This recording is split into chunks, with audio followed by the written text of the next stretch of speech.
अखिल महाराष्ट्र मुस्लिम खाटिक समाज संचालित progressive education foundation Jalgaon की तरफ से इकरा थीम कॉलेज में मिशन यूपीएससी मार्गदर्शन सत्र व विभिन्न प्रतियोगिता पुरस्कार वितरण कार्यक्रम आयोजित किया गया था। इस अवसर पर प्रमुख अतिथि के रूप में पूर्व महापौर करीम सालार उपस्थित थे। साथ ही में निबंध चित्रकला प्रतियोगिता में विजेता विद्यार्थियों को पुरस्कार दिए गए। सभी विद्यार्थियों को डॉक्टर वकार शेख और प्राध्यापक नूर मोहम्मद ने मिशन यूपीएससी पर मार्गदर्शन किया।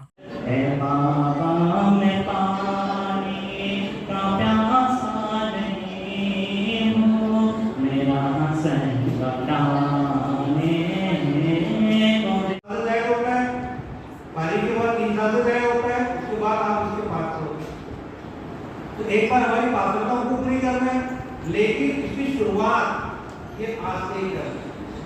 जब आपने एक मूवी अभी आई थी जिसका नाम था चंदू चैंपियन, देखेगा सबने? देखेगा बच्चों ने चंदू चैंपियन? देखे? देखो उसमें जो है वो जो पिक्चर है वो एक रियल स्टोरी है। वो भारत के पहले पैरा ओलंपिक स्वर्ण पदक विजेता मुरलीकांत पेटकर की जिंदगी पर आधारित। मुरलीकांत पेटकर जो है ये अपने बचपन से वो मूवी में बताया है कि वो आपकी उम्र के थे, वो छोटे ज्यादा से ज्यादा वो 5 साल के 7-8 साल के थे जब से उन्होंने उस टीवी के ऊपर जब जो है माइक टाइसन जैसे बॉक्सर खेलते हैं और स्वर्ण पदक हासिल करते हैं, गोल्ड मेडल हासिल करते हैं अपने मुल्क के लिए, तो उन्होंने देखा कि स्वर्ण पदक अब मुझे यही हासिल करना है। स्वर्ण पदक उस वक्त तो समझ में आता है किसी को, लेकिन मुझे ये गोल्ड मेडल हासिल करना है, स्वर्ण पदक हासिल करना है। तो उनकी बात पर सबको हंसी आती है, बच्चे उनका मजाक उड़ाते। वो बड़े जैसे से बड़े हुए वैसे भी उनको ये कहना था कि नहीं मैं मुल्क के लिए अपने लिए स्वर्ण पदक हासिल करूंगा, ओलंपिक के अंदर कहाँ हासिल करूंगा? ओलंपिक विजेता बनूंगा, मुझे देश के लिए ओलंपिक जीतना है। तो उस मजाक में उनकी जिंदगी जो है वो हर कोई मजाक उड़ाने का। तो एक वक्त जब उस वक्त 1964 और 65 का वक्त था जब जो है, तो उस वक्त जो युद्ध शुरू हुआ, तो उस युद्ध के अंदर उनको जब जंग शुरू हुई, जंग के अंदर उनको फौज में लिया गया। तो उस वक्त वो वहां पर गए खेलने के लिए, ओलंपिक गए उस फौज के जरिए, लेकिन वो बॉक्सिंग के अंदर किसी वजह से जो है वो फाइनल को क्वालिफाई नहीं कर पाए और वो हार गए। हारने की वजह से उनका सपना अधूरा रह गया, लेकिन उन्होंने अपने हिम्मत को नहीं हारा। लेकिन जंग शुरू हुई और 1965 की जंग में उनके पैर जो है दोनों अपाहिज हो गए। जंग में उनके पैर अपाहिज हुए, फिर भी उन्होंने हिम्मत नहीं हारी, पैर चले गए थे, लेकिन कितना क्या था? कौन सी पोस्ट उनकी सबसे बड़ी पोस्ट उनकी? Indian administrative services, IAS।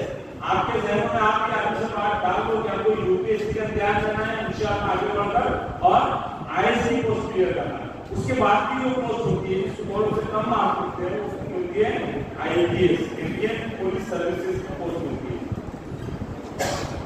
अब ये पोस्ट को हासिल करने के लिए आपको क्या करना है? आपको कौन सी काबिलियत हासिल करना है, आपको कौन सा एजुकेशन हासिल करना है? तो बेसिक चीज ये है, मैं आपको ये होना बताता चलूं कि आपको सिर्फ ग्रेजुएट होना है। मिनिमम आपको क्या करना है? ग्रेजुएशन हासिल करना है। यदि आपको आगे बात पता चली कि आपको यूपीएससी पास करना है, IAS बनना है, IPS बनना है, तो आपको किसी भी यूनिवर्सिटी से ग्रेजुएशन हासिल करना है। अब हम बोलते हैं अक्सर बच्चों को, बच्चों आप पढ़ लिख कर क्या बनोगे? वो सारे बच्चे कहते हैं डॉक्टर बनेंगे, इंजीनियर बनेंगे, वकील बनेंगे, हम टीचर बनेंगे। तो बिल्कुल बेशक आपको जो बनना है वो बनिए। मतलब कि आप डॉक्टर का MBBS की डिग्री हासिल करने के साथ भी आप यूपीएससी दे सकते हैं, आप इंजीनियरिंग की डिग्री लेने के बाद भी यूपीएससी दे सकते हैं। आप मिनिमम ग्रेजुएट होने के बाद, BA BSc BCom होने के बाद भी जो है आप ग्रेजुएट की डिग्री हासिल करने के बाद भी यूपीएससी का एग्जाम दे सकते हैं। तो पहली चीज आपको आगे रखना है आज कि इंशाअल्लाह आपको मिनिमम ये तमाम जो बच्चे बैठे हैं 10वीं 12वीं पढ़ने के बाद रुकना नहीं, आपको कम से कम क्या करना है बच्चों?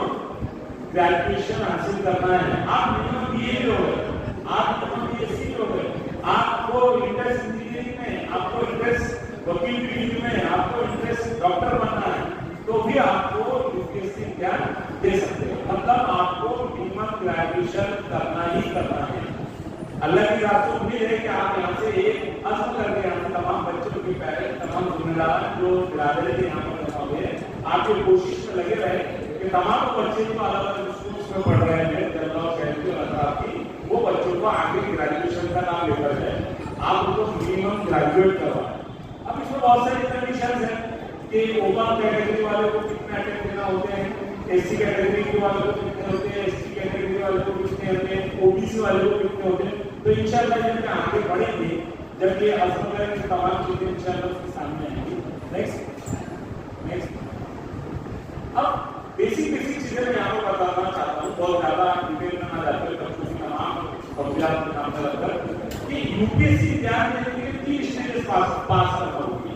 पहली स्टेज होती है प्रीलिम एग्जाम, दूसरी स्टेज होती है मेंस एग्जाम और तीसरी स्टेज होती है उसकी वो पर्सनालिटी टेस्ट, जिसे ओरल इंटरव्यू कहा जाता है। तो मिशन यूपीएससी में क्या होता है एम्पायर फाउंडेशन के जरिए, वो सबसे पहले जो है जागते शहरों का ख्वाब देखिए, इंशाअल्लाह अल्लाह ताला आपको मदद करेंगे। मेहनतें वायदा नहीं जाती, अल्लाह मेहनतों को जाया नहीं करता। चाहे बच्चों कितने साल के जितने हम तक 7 एग्जाम हम ले चुके हैं, सबके सॉफ्ट कॉपी में हमारे पास पर्चे मौजूद है। तो आप कितने साल के स्कूल लेवल के जो मुकाबला जाती इम्तिहान में मिशन यूपीएससी का 3वीं का 7वीं का 9वीं का एग्जाम होता है, इसके 7 सालों के पर्चे हमारे पास मौजूद है। किस तरह के क्वेश्चन, हम एकदम आसान या हलवा क्वेश्चन नहीं पूछते होते, हॉट क्वेश्चन होते हैं, हायर ऑर्डर के क्वेश्चन होते हैं, आपके हिसाब की होते हैं।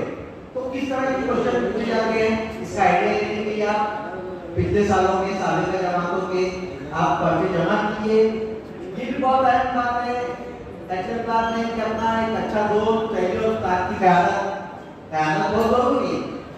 आपको अगर अपने बड़ों की, अपने साथी की क़यादत हासिल है तो बहुत अच्छी बात, वरना आपसे बेहतर जो दोस्त है, आपका जो हमख्याल सही है, उसको आप अपना लीडर मानिए, उससे अपने बातें शेयर कीजिए, उसकी क़यादत में अपनी पढ़ाई कीजिए। उसके बाद अखबार का मुताला, उर्दू, मराठी, इंग्लिश, ये जो अखबार आते हैं, ये अखबार पर जो करंट अफेयर होते हैं, इसके लिए हम सवाल पूछते हैं।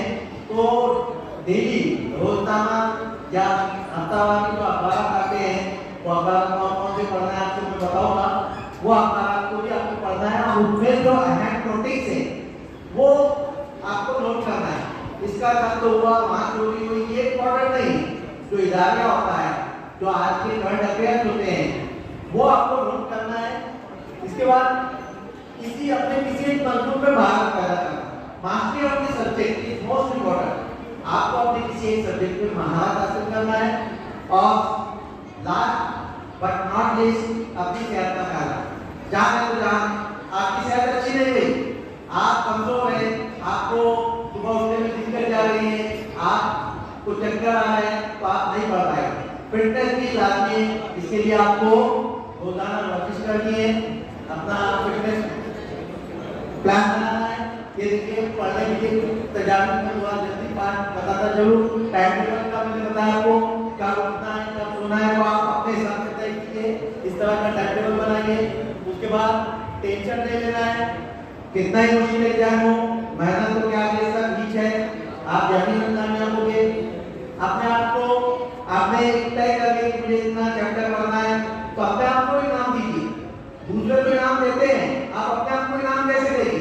आप तय कीजिए कि मैंने इतना एक सबक या इतना साइंस का ये चैप्टर पढ़ा, तो ये सबक याद हो जाने के बाद मैं बाकी से भी जाऊंगा, मैं जो है 1 घंटा क्रिकेट खेलूंगा। क्या आपका इनाम हो गया? मैं एक अच्छी कॉपी खेलूंगा।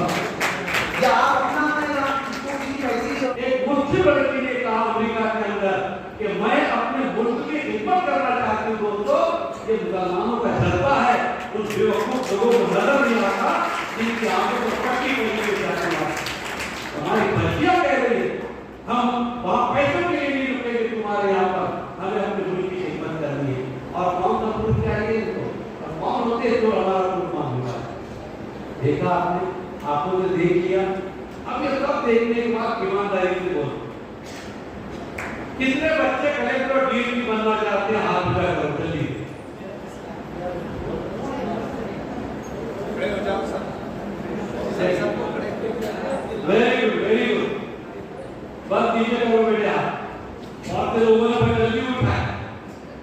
फिर उसने देखा कि सलमान ने उठाई तो नसीब ने भी उठाया, फिर उधर से वो शरीफ ने उठाया जल्दी से, तो रहीम ने देखा अरे ये बनाने का मैं भी बनूंगा।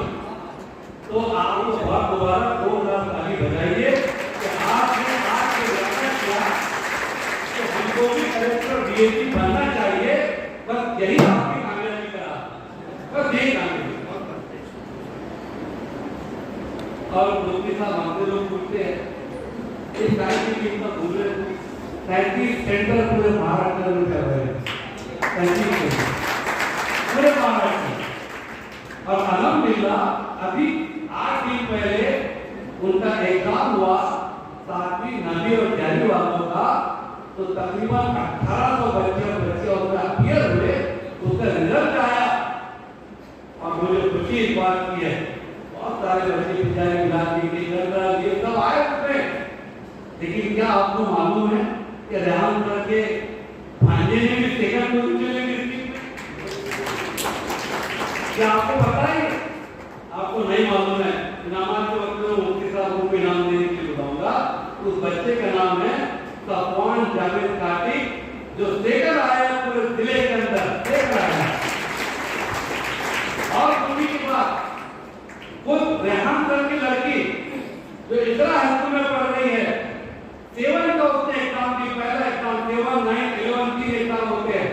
7 के एग्जाम के अंदर कोई और नहीं इसी बिहार में थी, रेहान सर की लड़की 7वीं के अंदर पूरे डिस्ट्रिक्ट में पढ़ता थी। है ना? कोई फोटो देखिए ना आपने बेगम मंडी के, चेहरा नहीं था उसके, दुआ करो इन बच्चों के फोटो वहां पर। अब हमको पूछते उसके हिसाब से भी आपको करने का फायदा क्या है? मैंने कहा इसका फायदा सबसे पहले ये है कि हमारी कौम को डिप्रेशन में डाला जाए, डिप्रेशन ये इस पोस्ट में नहीं पहुंच सकता। और समाज में ये है कि भाई आप कलेक्टर बनना है, कौन बनाना आप लोग और कैसे क्या बनेंगे?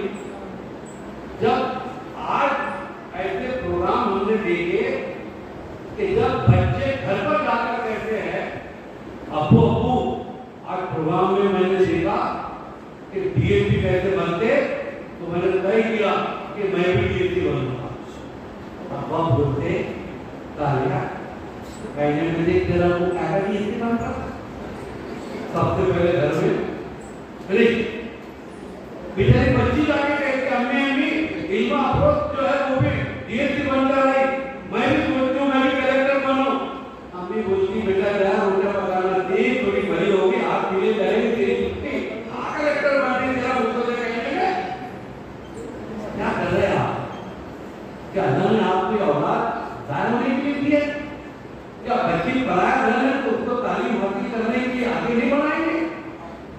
क्या हुजूर के फरमान पर, कुरान के फरमान पर कि हर मर्द औरत को इल्म का हासिल करना जरूरी है, फर्ज है, क्या हम अपनी बच्चों को पढ़ाया जाने करके नहीं पढ़ाएंगे? ये बच्चे बड़े होकर भूल फूटेगी तो क्या इनको भी दुकान लगाकर 2 पैसे कमाने की कोशिश करेंगे? ये आपको भी सोचना है कि अल्लाह ने आपके पेट के अंदर जो बच्चे दिए हैं वो यूं ही गाय होने के लिए थोड़ी सी तवज्जो दी।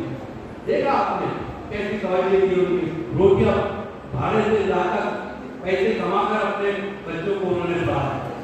जब लोग हमसे पूछते हैं कि इसका फायदा क्या है, तो बोला भी इसका फायदा ये है कि हमारी कौम के अंदर जो डिप्रेशन है उस डिप्रेशन को निकाले। और दूसरी बात, जब कभी क्लास में पूछो बेटे क्या बनना चाहते हो, तो आधे बोलते डॉक्टर, आधे बोलते इंजीनियर, कभी कोई ऐसा बोलता नहीं हम कलेक्टर बनेंगे डीएसपी बनेंगे।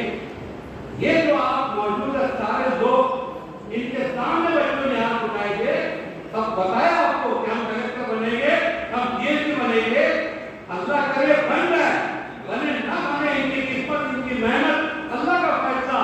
लेकिन आज उनके दिल में कलेक्टर बनने का, डीएसपी बनने का ख्याल आता, यही हमारी